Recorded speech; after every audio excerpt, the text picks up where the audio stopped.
Warning: the content of the video that you are about to watch pertains to the harvest of fur-bearing wildlife through the practice of ethical, sound wildlife management of modern-day trapping. If this bothers you, if it triggers you in any way, shape, or form, please leave this channel now. Hey trappers, Dale Billingsley here, Billingsley Brand Lures. Guys, what I got for you today is nothing again. It's nothing really earth-shattering as far as a video goes, but I do believe it's going to help some of y'all. My trapping partner, Mike Houck from Last Step Trap Supply and Hide Tanning, and myself get asked this question all the time. What fleshing knife should I buy? And guys, we can't answer that for you, and I'll go into that once we get into the video. But before we jump into that, I want to put this out there to you. So I just got the call about 30 minutes ago from Cumberland's Northwest Trapper Supply. They put on an open house every year, late August. This year it's August 24th. The gates open at 8 o'clock, and I will be there as their featured guest. Timber just come running past here with their ears pinned back. As their featured guest. So we would love to see y'all come to it if you could. Be looking forward to it. So without any further ado, let's jump into this video.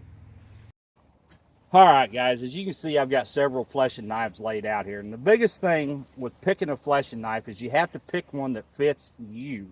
Not only fits you, but it fits your beam as well.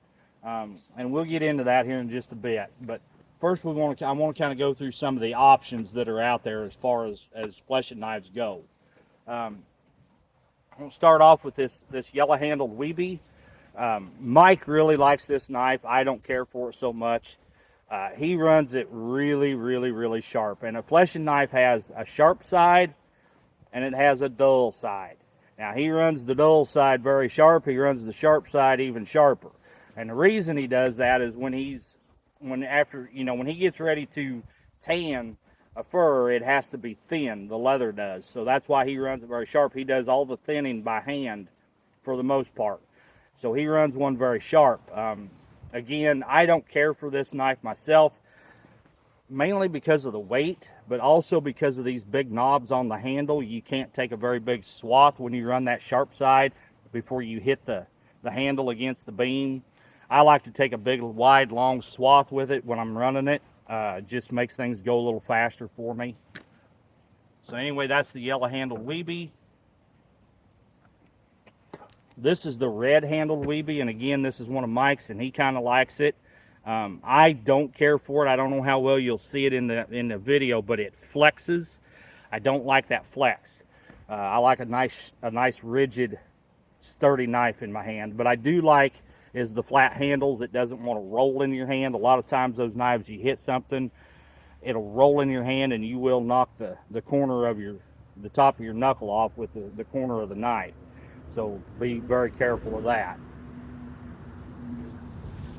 Next, we have the Freedom brand, and we just picked this knife up just a few days ago. In fact, I just got it Saturday. We picked it up on a trade deal.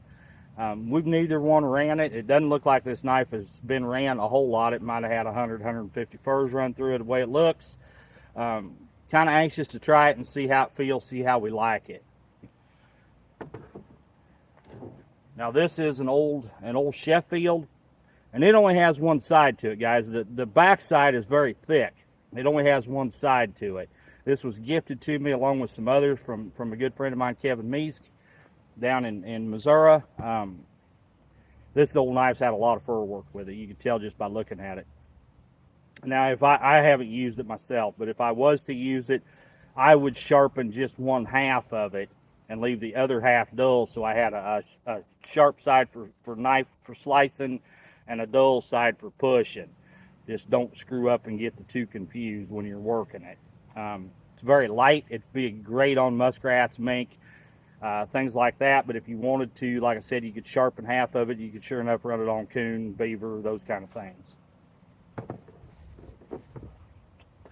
One of my favorite knives that took a while to get used to it is this post knife, and again, this was gifted to me from Kevin. This post is absolutely fantastic. It took a while for me to get onto it, and I absolutely love it once I did. The handles are just right.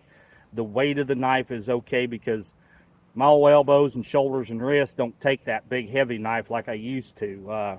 One year, a good friend of mine and myself were scraping for a fur buyer doing custom work, and we were 7 coons shy of 14,000 that year.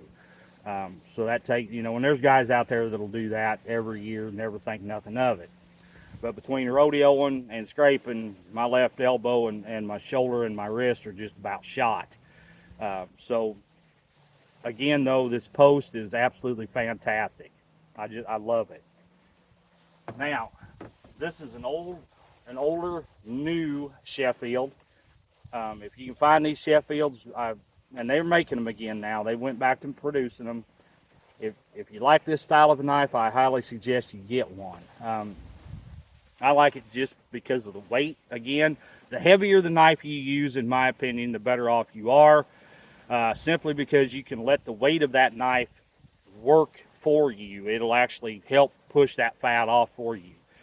Same way when it comes to running the sharp side, you can let the weight of that knife do it, and you don't have to push down on it quite so hard. Again, sharp side, dull side, the only thing with these knives, if you've never ran one, you have to flip the knife in your hands like so, because these knives, these style, the sharp side is on one side of the knife, the pushing side is on the other, so you just have to roll it over from one side to the other. That's what took me so long to get used to, because for years I flipped the knife in my hands.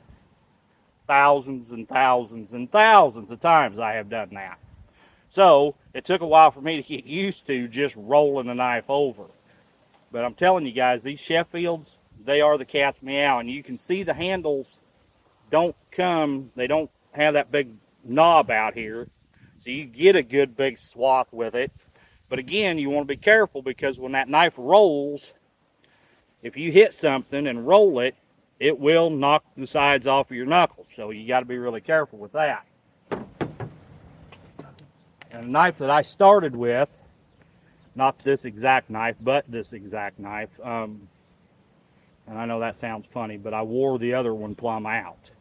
This is an old Rocky Mountain knife that was distributed from Major Boddicker back in the day at LaPorte, Colorado.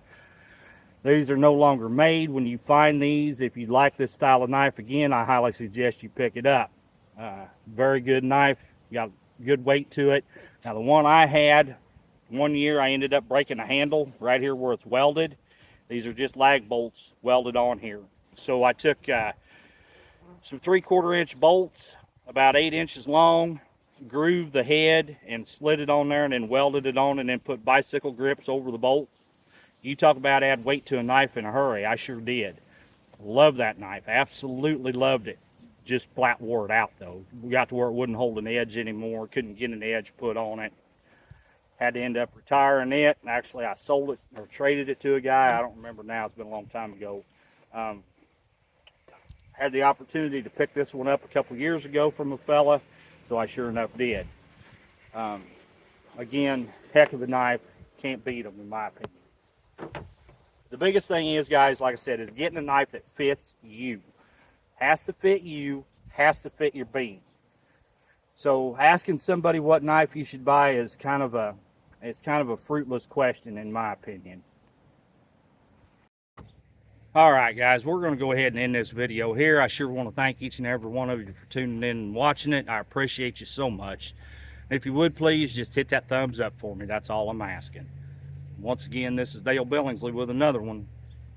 Signing out.